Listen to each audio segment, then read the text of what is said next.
My friend, I want you to notice something tonight that most people miss for years. There comes a moment when what you imagine no longer feels like something you are trying to create. It begins to feel like something you have already entered. The scene may last only a few seconds. Nothing dramatic happens in the room. Your phone does not ring. The numbers in your account do not suddenly change. The person you are thinking about does not appear at the door. Yet you open your eyes differently. A minute earlier, your desire was somewhere ahead of you. Now it feels strangely close. You may not have words for what happened. You only know that the usual distance is gone. The desire no longer feels like a picture hanging on the wall of your mind. For one brief moment, you were inside it. That moment matters more than you realize. Because the instant and imagined experience becomes real to you, even inwardly, it stops being merely an idea. It begins influencing the person you are. And once the person changes, everything that person touches begins to change with them. Let us prove this together. Think of something you expect to do tomorrow. Choose something ordinary. You may make coffee, open your laptop, drive to work, answer a message, or sit in a familiar chair. You do not know every detail of tomorrow. Still, when you think of that simple action, it fits naturally into your sense of life. You are not begging tomorrow to allow it. You do not need a vision board to convince yourself that you are capable of opening your laptop. There is no internal debate. The event belongs in your world, so your mind receives it without resistance. Now bring to mind something you deeply want. Do not change it. Do not make it smaller to protect yourself. Let the real desire appear. Notice the difference. The first thought entered quietly. The second may have brought tension with it. Your mind may have rushed toward questions. When will it happen? What if it never happens? What should I do next? Am I imagining correctly? What if someone else gets there first? That movement of the mind tells you something important. You are not simply thinking about the desire. You are thinking from the position of someone who does not yet have it. The desire itself is not creating the distance. Your relationship to it is. You can imagine a house while feeling homeless from it. You can picture love while standing inwardly outside the relationship. You can repeat the language of abundance while listening for the next piece of bad news. You can visualize success every morning and spend the rest of the day identifying yourself as the person who is still trying to become successful. The image may be correct. The position is not. Feeling it real is the moment your inner position changes. You stop looking toward the experience. You begin looking from it. That difference sounds small when described in words. In consciousness, it is enormous. Imagine standing outside a restaurant on a cold evening. Through the window, you see people laughing beneath warm lights. You can describe the room. You can imagine the food. You may even picture yourself sitting at one of the tables, but you still feel the glass between you and the experience. Then the door opens. You walk inside. The temperature changes. The sounds surround you. Someone takes your coat. A chair is pulled back, and the room you were observing becomes the room you occupy. The restaurant did not become more vivid. Your position changed. This is what happens when an imaginal act becomes real. The future does not need to become louder. You need to move inside it. Most people remain at the window and wonder why their techniques feel empty. They see themselves receiving what they want. They watch themselves succeeding. They observe another version of themselves being loved, celebrated, healed, or financially secure. The image is impressive, but they are nowhere inside it. They are creating a movie about the person they wish to be. Then they watch that movie, from the identity they wish to leave behind. My friend, you do not change by becoming a better spectator. You change when you become the participant. Tonight, I am going to show you how to cross that invisible distance. Before I do, we must clear away a misunderstanding that has made this far more difficult than it needs to be. People hear the phrase, "feel it real," and immediately they begin searching for a powerful feeling. They expect a wave of joy. They wait for chills. They want their chest to open, their breathing to change, and their entire body to announce that the manifestation has been accepted. When that intensity does not arrive, they assume they have failed. So they push harder. They replay the scene. They add more details. They repeat affirmations with greater force. They try to manufacture gratitude. They turn a simple imaginal act into emotional labor. Then, exhausted, they open their eyes and wonder why the desire still feels far away. Listen carefully. A strong emotion can accompany reality, but strong emotion is not what makes something real. You have felt fear over events that never happened. You have become angry over conversations that existed only in your head. You have cried during a film while knowing that the people on the screen were actors. Intensity proves that you are emotionally involved. It does not prove that you have accepted an experience as part of your life. Reality has another signature. It carries recognition. When something is real to you, you do not merely react to it. You locate yourself within it. You know where you are. You know what it means. You know who you are in relation to it. Think of a memory from last week. You may not see every detail clearly. The lighting may be vague. You may not remember what you were wearing. Yet you do not question whether the event belongs to your past. The memory has a position in your life. You recognize it as yours. This is why one quiet imaginal moment can be more effective than 20 minutes of strained visualization. You are not trying to produce a perfect picture. You are allowing an experience to become yours.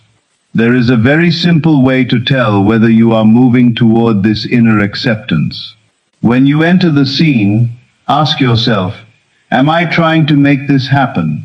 Or am I experiencing what life is like now that it has happened? Those are two entirely different activities. The first person is working toward an event. The second person is living with its consequence. Suppose you desire a new home. From the old position, you may picture receiving the keys. You feel excited. You imagine everyone congratulating you.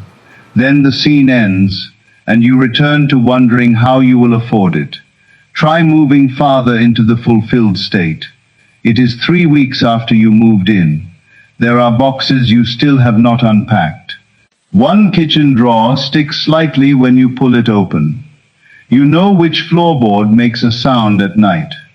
A delivery driver asks for directions, and without thinking, you call the building "my place." Now the experience has a history. You are not standing at the dramatic moment of arrival. You are living after it. That small movement, going beyond the celebration, often changes everything. The mind is easily excited by an arrival. Identity is revealed by what comes afterward. A person who truly has a home eventually complains about where to put the furniture. A person in a secure relationship does not spend every moment celebrating the fact that they are loved. They discuss dinner, plans, laundry, work, and which movie to watch. A person who has become successful does not wake each morning screaming with joy. They look at the next responsibility. Fulfillment becomes real when it begins to include ordinary life. That is why the scene after the scene is so powerful. Do not imagine only the applause. Hear the room growing quiet after the event. Do not stop at the signed contract. Feel yourself placing it in a drawer and returning to your day. Move past the first kiss. Enter the ease of being with someone who no longer makes you question whether you belong. Go beyond seeing the money. Experience the moment when a necessary payment leaves your account and your body remains calm. The spectacular attracts your attention. The ordinary persuades your identity. And once the new condition begins to feel ordinary, the old condition loses its authority. This is the part that people rarely understand. They believe the world changes first, and then they will naturally feel different. They say, "Of course I would feel secure if the money were there. I would relax if I knew the relationship was safe. I would act confident if people respected me. I would stop worrying after the opportunity arrived." It sounds reasonable. It is also how the same state continues indefinitely. Because every day, you use the present condition as permission to remain the person who created yesterday. You wait for the mirror to smile before you are willing to smile. You wait for the echo to change before you change your voice. You wait for life to introduce you to a new self while carrying the old self into every room. The change begins in the opposite direction. You occupy the new inner position first. Not as a performance, not as denial. You accept for a moment that the desired experience is real, and notice who you become in relation to it. That new self then begins meeting the same world differently. At first, the changes are so subtle that you may overlook them. You do not send the message you would normally send. You pause before agreeing to something that does not respect you. A problem appears, and instead of treating it as proof that everything is collapsing, you handle the problem. You stop explaining your dream to people who only know how to measure your past. An opportunity catches your attention because you are no longer assuming that opportunities belong to other people. You make a decision more quickly. You leave a conversation without replaying every sentence for 3 hours. You rest without feeling guilty. You ask for what you need. You decline what you no longer need. None of these actions may look like the manifestation itself. They are the early movements of the person for whom the manifestation is natural. This is where everything begins to change. Not at the final event, at the first altered reaction. The old version of you receives a familiar trigger and does not respond in the familiar way.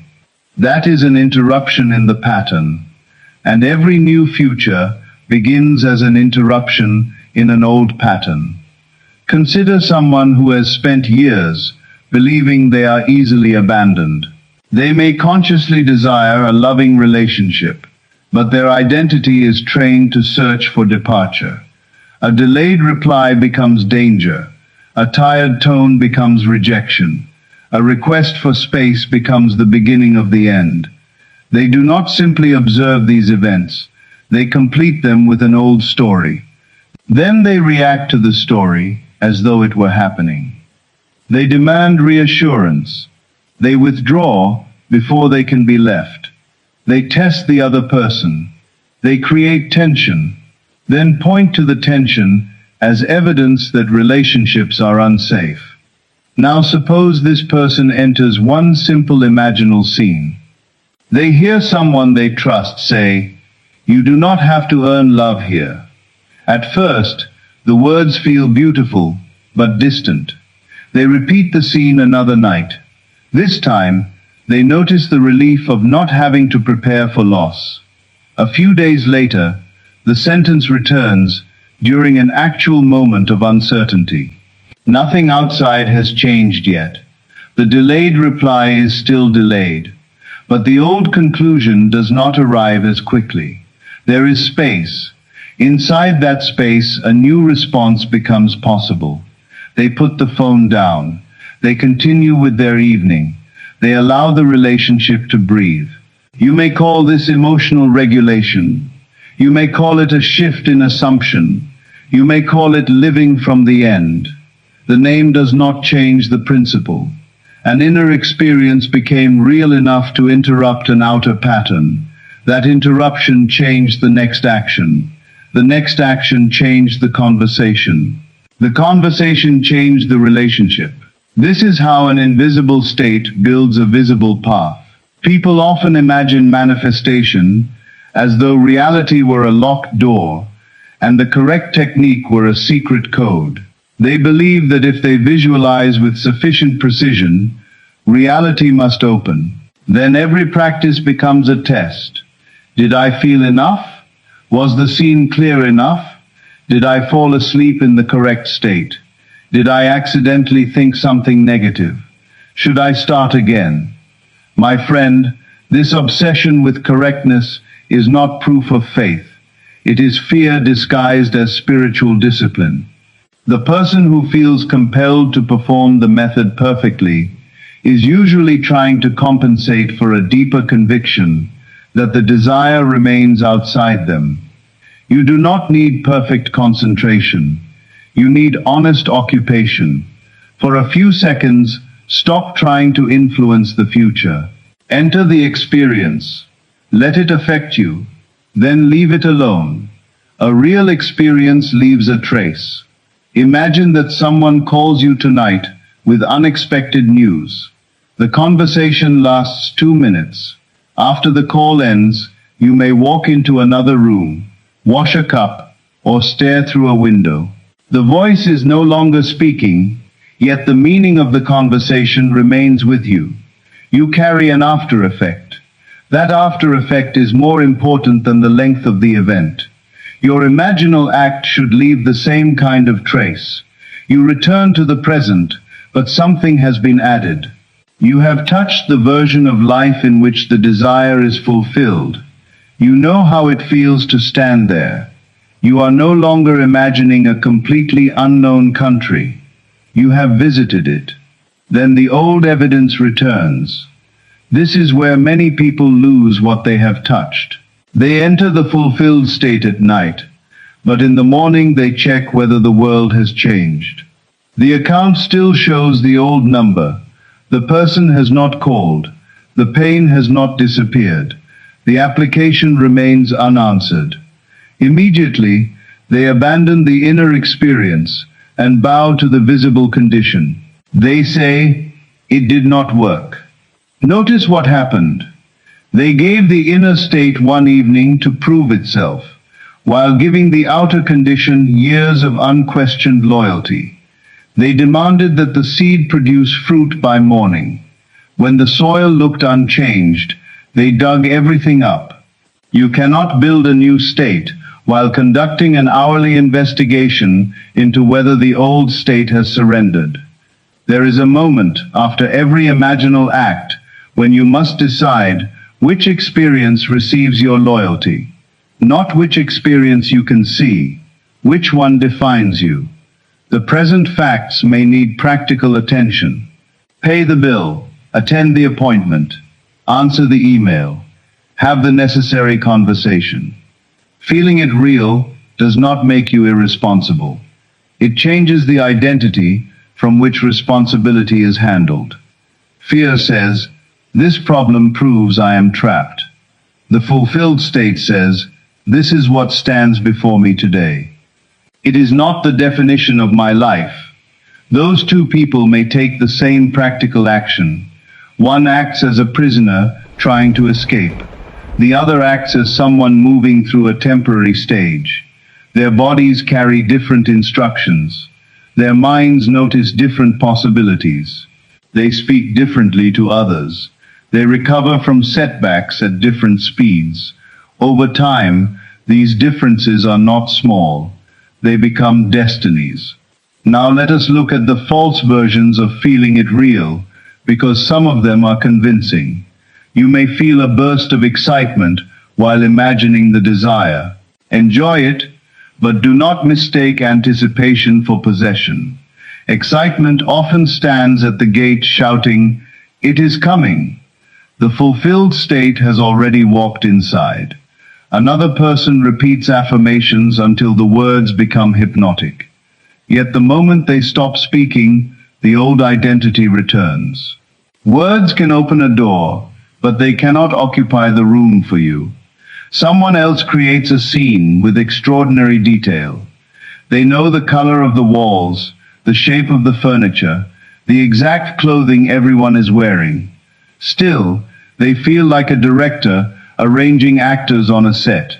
Visual clarity has replaced participation. Then there is the person who tries to maintain positive thoughts every minute of the day. One unwanted thought appears, and panic follows. They believe they have ruined everything. This is not inner stability. It is a fragile system built around fear of the mind. The most subtle counterfeit arrives as determination. I will believe this no matter what. The word sounds strong. The body is braced. The jaw is tight. Every contradiction feels like an enemy that must be defeated. Real conviction does not spend the day fighting for its life. It has room to breathe. You can have a difficult hour without losing your identity. You can feel disappointment without returning to the conclusion that you are doomed. You can acknowledge fear without crowning it as truth. A passing emotion does not define your state. Your state is the home to which you repeatedly return. This brings us to persistence. Many people have turned persistence into inner warfare. They imagine, doubt, attack the doubt, repeat an affirmation, check the world, become discouraged, then force themselves to imagine again. The practice feels like pushing a broken car uphill. That is not the persistence Neville spoke of. Persistence is not the refusal to experience human emotion. It is the refusal to let a temporary appearance decide your permanent identity. You may wobble, return. You may react, return. You may become discouraged for an afternoon, return. The power lies in the return, not in pretending you never left. Think of learning a new route through a city. At first you take wrong turns. You rely on directions. Every intersection requires thought. After traveling the route repeatedly, the body begins to know it. Eventually, you arrive without remembering every turn. A state becomes natural in the same way. You are building an inner route. The old route leads from circumstance to fear, from fear to reaction, from reaction to confirmation. The new route leads from circumstance to remembrance, from remembrance to identity, from identity to a different response. At first, you must choose it deliberately. Later, it chooses itself. That is when you know the imaginal act has moved deeper than a pleasant exercise. You begin catching the new state in action. A rejection arrives, and something in you says, "Not this door, then." A person becomes distant, and you do not immediately abandon yourself to chase them. An unexpected expense appears, and your mind moves toward solutions instead of catastrophe. Someone questions your ability, but their doubt no longer enters your identity as an order. These moments are not separate from the manifestation. They reveal that the cause is changing. Most people refuse to value inner changes until an external result can be photographed, announced, or deposited into an account. Do not make that mistake. The first evidence will often be private. You sleep more peacefully. You stop rehearsing arguments. Your appetite returns. The future no longer feels like a threat. You begin cleaning the room you once used as a waiting area for your life. You finish work that the old self kept postponing. Your voice sounds different when you say no. A friend notices that you seem calmer. You may dismiss these things because they are not the final desire. Yet they are signs that the person maintaining the old reality is losing control. The outer result is not being built for the old you. The old you could not hold it. The old you would turn love into surveillance. The old you would turn wealth into fear of loss. The old you would turn visibility into a constant need for approval. The old you would receive the opportunity and still feel like an imposter waiting to be exposed. Feeling the desire real begins preparing a place within you for its visible expression. This is why some desires appear delayed. You may say you want the result, while another part of you remains loyal to the identity that cannot receive it peacefully. A person who has known struggle for a long time may distrust ease.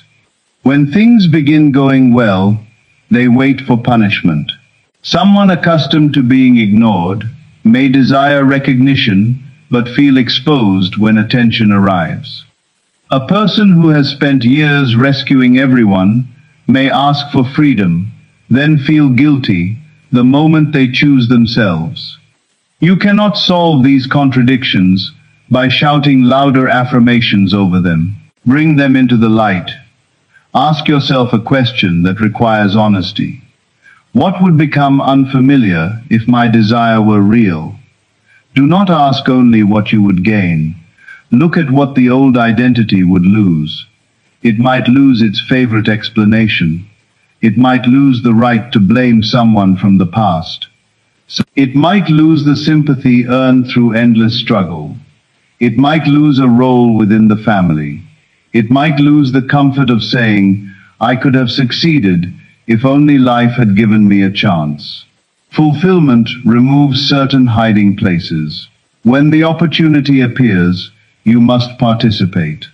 When love arrives, you must allow yourself to be seen. When money increases, you must decide how to manage it. When freedom opens, you must choose a direction.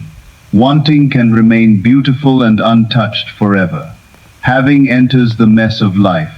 This is why a part of you may prefer desire at a distance.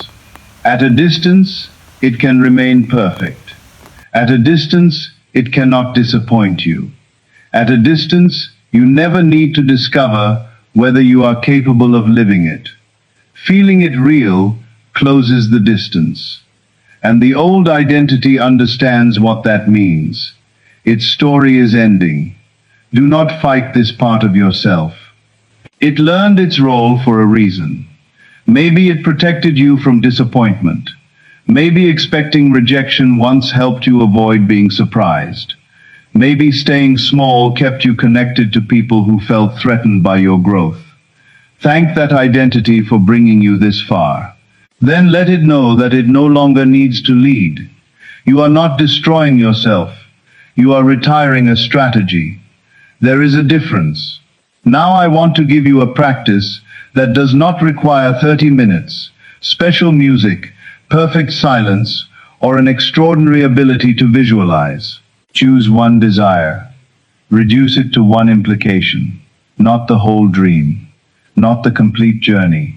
One small event that could only be true if the desire had already been fulfilled. A friend looks at you and says, "You seem so settled now." You sign your name where you once hoped to be invited. You place your phone on the table after reading the confirmation. You hear the front door close and realize you are home. You look at a date on the calendar and remember that the difficult period has passed. Keep the scene close. A few seconds will do. Now remove yourself from the audience. Do not watch your face. Look through your own eyes. Let the person speak from somewhere in front of you. Feel the object in your hand, rather than seeing yourself hold it. Hear your response. It may be one word, "It's done," "We made it," "I knew." Finally can be used, but listen carefully to its meaning. Is it relief after completion, or longing disguised as a conclusion? The same word can belong to two different states. Do not chase emotion. Follow implication. If you hold the key, the home is yours. If you hear the congratulations, the achievement has occurred. If you feel the wedding ring, the relationship has entered a new reality. If your body relaxes while paying the bill, financial safety is no longer a theory. Allow the implication to reach you. Then notice what happens after the first emotional wave. This is where many people stop too early. They touch excitement and assume the practice is complete. Stay a little longer. Let the excitement settle. What remains beneath it? Can you feel the beginning of normality? Can the scene belong to you without needing to sparkle? When you reach that quieter layer, the experience starts moving from fantasy into identity. You may suddenly notice that the scene no longer requires effort. It seems obvious for half a second. Do not underestimate that half second. A lock can open with a small movement. When the state clicks into place, stop. You do not need to keep turning the key. Rest in the after effect. Let the scene close naturally. Go about your day. Now comes the part that determines whether this becomes a passing exercise or a genuine change. Do not immediately check the world. The urge to check is understandable. You want reassurance that the inner movement mattered. But every anxious check carries an unspoken message. I do not trust what I experienced. The outside must tell me whether it was real. Checking hands authority back to the old condition. This does not mean you never look at your phone or account. It means you stop using every observation as a spiritual verdict. Open the email because you need to read your email. Check the account because you are managing your finances. Do not approach these actions like a frightened scientist searching for proof that consciousness works. Your life is not a laboratory experiment conducted against you. There will be days when the external world seems to move in the opposite direction. You imagine harmony, and an argument occurs. You accept prosperity, and an unexpected expense arrives. You enter the feeling of being chosen, then receive a rejection. At that moment, the old self will come alive. It will say, "You see, nothing changed."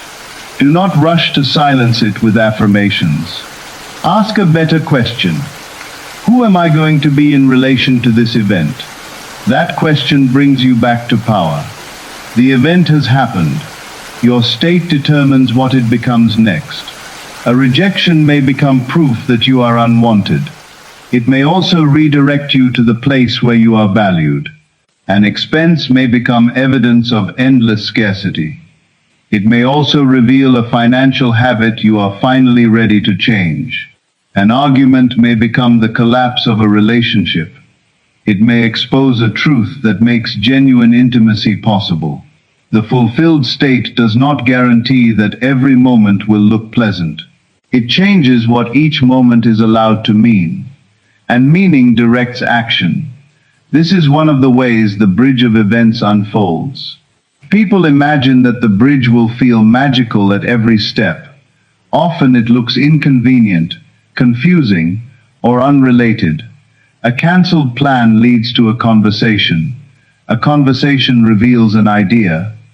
The idea leads you to send a message.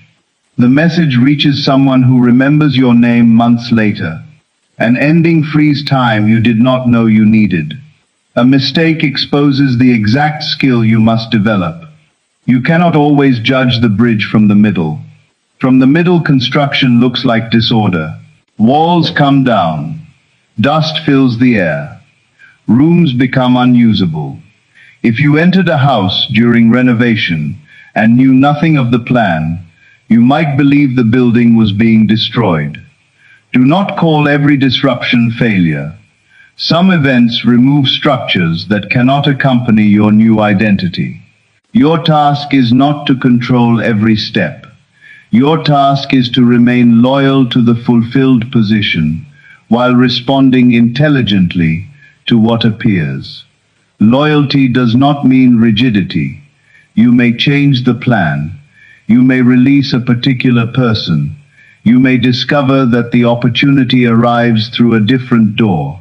You may realize that the deeper desire was never the object itself, but the freedom, belonging, dignity, or peace you associated with it. Feeling it real does not make you obsessed with one route. It makes you intimate with the state. Once the state becomes yours, you stop worshipping the method of delivery. This is a major sign of movement. You become less controlling. The old self demanded a specific person, date, message, sequence, and explanation because uncertainty felt dangerous. The new self knows what it has accepted inwardly and allows life more room to arrange the details. That does not make you passive. You become available for natural action.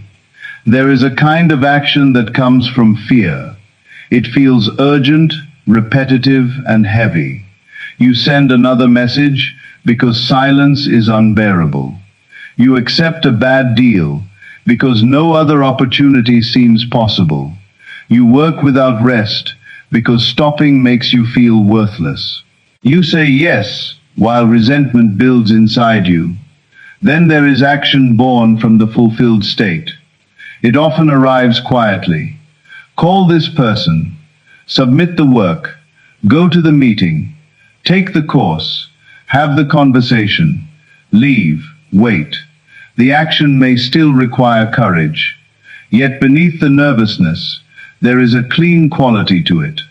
You are not trying to force life to rescue you.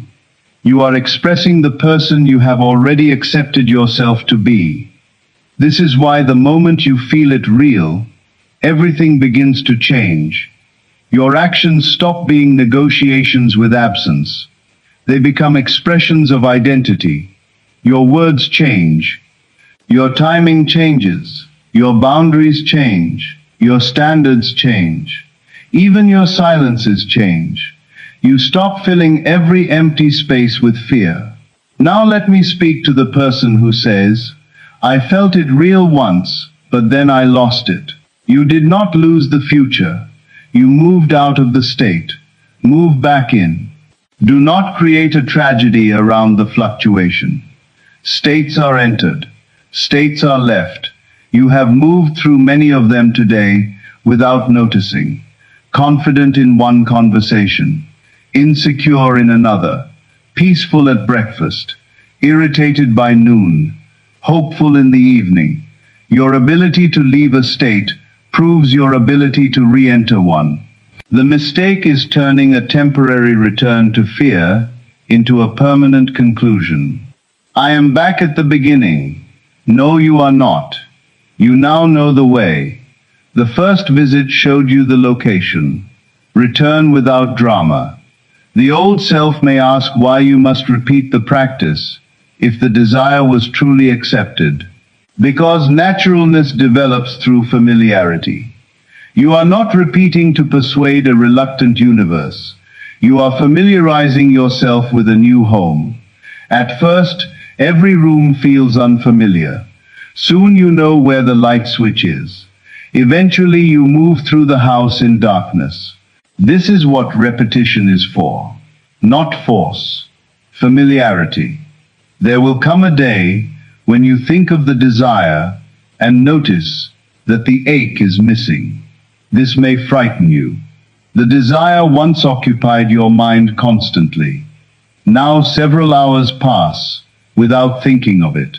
You may wonder whether you have stopped caring. Look more closely. Has the desire disappeared, or has the desperation disappeared? These are not the same. When hunger ends, you stop thinking about food with the same intensity.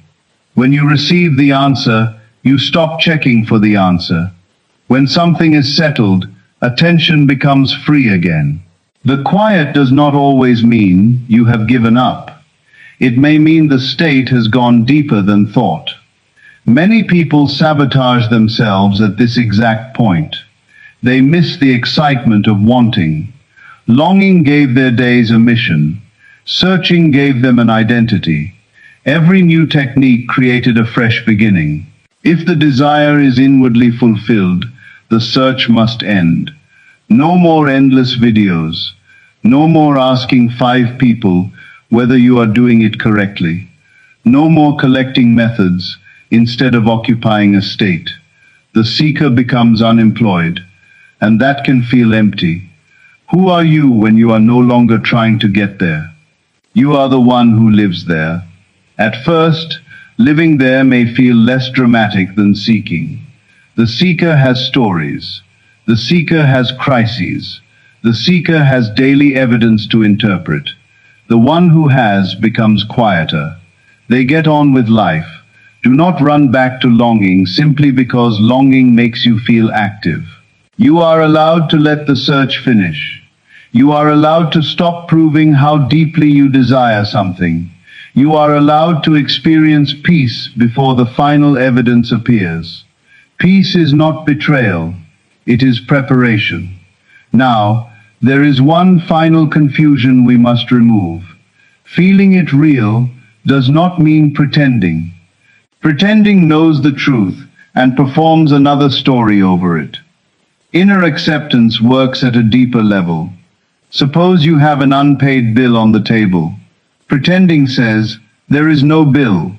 That is denial. Fear says, this bill proves my life will always be a struggle.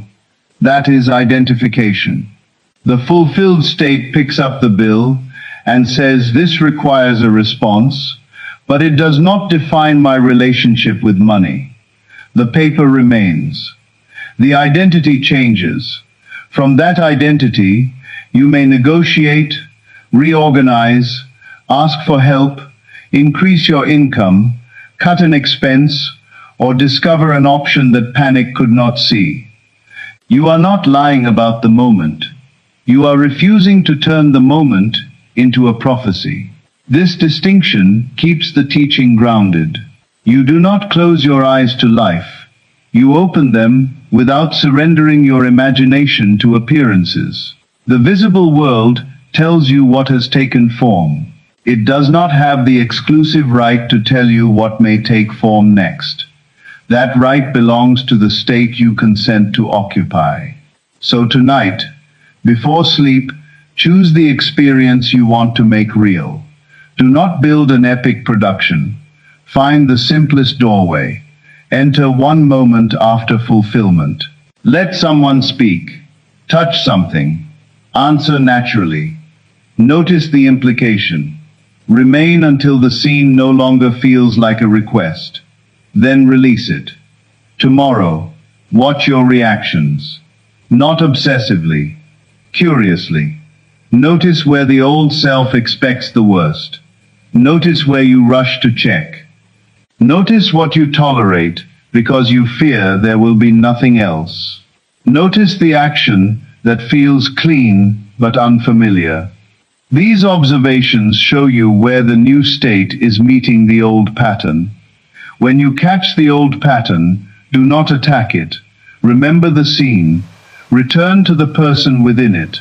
Ask what that person knows. Then continue your day. One return may change a conversation. One conversation may change a decision. One decision may change a year. This is how a moment inside consciousness begins extending itself through time. You may never be able to identify the exact second when the outer world turned. Was it the night you imagined? The morning you declined the wrong offer? The afternoon you contacted someone without fear? The week you stopped chasing? The day an apparent setback moved you to another path? Life rarely shows you the entire chain while it is forming. Later, you look back and see that everything began before there was evidence. It began when the desire stopped feeling like a distant object. It began when your body no longer prepared for its absence. It began when the future version of you became more than an image. You recognized yourself there. That recognition was the seed. The changed reaction was the first root.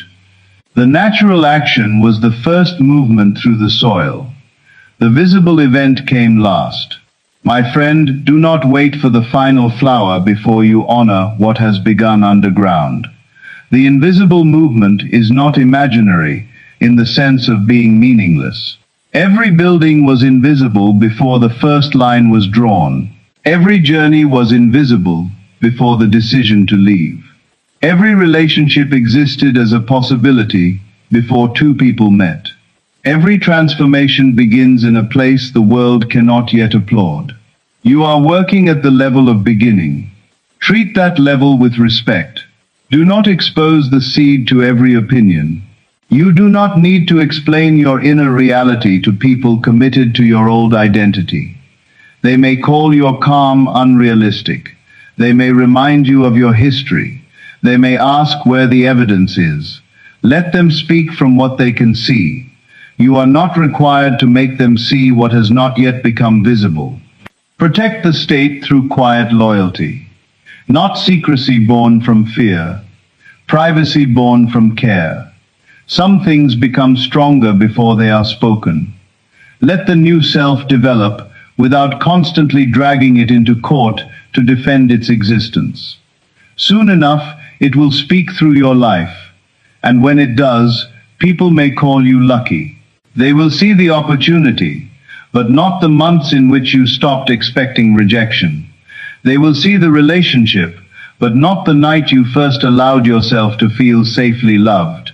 They will see the success, but not the moment you stopped identifying as someone waiting for permission. They will see the result. You will know the beginning. The beginning was the moment you felt it real. Not perfectly, not permanently. Real enough to enter.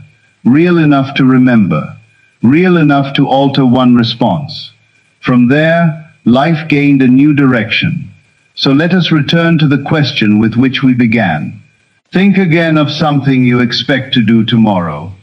Notice how naturally it belongs to your life. Now bring your desire near. Do not stare at it through the window. Open the door. Step inside the moment after it has happened. Listen, touch, respond. Let yourself be there. Stay until the future stops introducing itself as a stranger. Stay until you recognize your own life. Then carry that recognition lightly. You do not need to grip it. What has become real within you does not require constant supervision. Return when you need to. Act when action becomes natural. Handle the present without letting it name your future. Allow the bridge to unfold without demanding that every step explain itself. And remember this: the world does not begin changing only when the final result appears. By then, the change has been underway for some time. It began when fear failed to produce its usual reaction. It began when you made a choice from dignity instead of desperation. It began when you stopped asking the old condition for permission to become someone new. It began when the fulfilled experience moved from a picture in your mind to a position in your consciousness. That was the moment. Quiet enough to miss. Powerful enough to redirect a life. The moment you felt it real. And from that moment, my friend, everything had already begun to change. Thank you. Carry it quietly. Live from it naturally. And let the visible world discover what you have already accepted within. This is Neville Lectures, and I'll see you in the next one.